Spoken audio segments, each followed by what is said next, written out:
I did a lot of research on the individual. But you know, ultimately you have to go with what the text is. And the reason is because that's the vehicle that you have to work with. And it is, after all, the author's interpretation of what that individual actually was.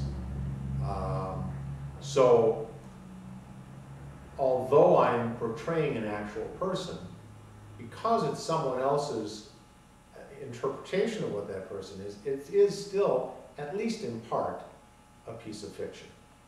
So it's a little bit of both. I did research on it. I read the biographies and all over the internet, and read up on the trials. But ultimately, it's the script that you have to deliver, and that's what I mainly rely on. He's got a number of famous cases, and a number of cases that have influenced our society and our law, even though you don't know the names of the cases.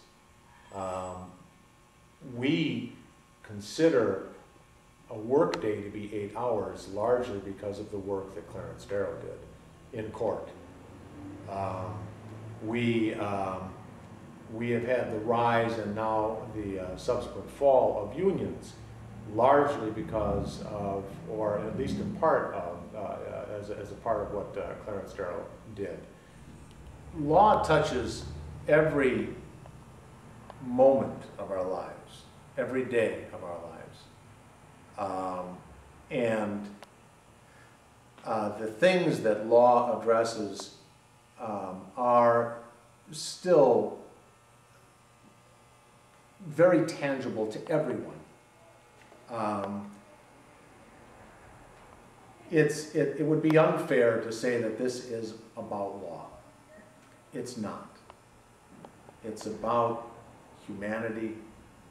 It's about one man's effort, incredible effort, to uplift humanity and have them experience their higher selves.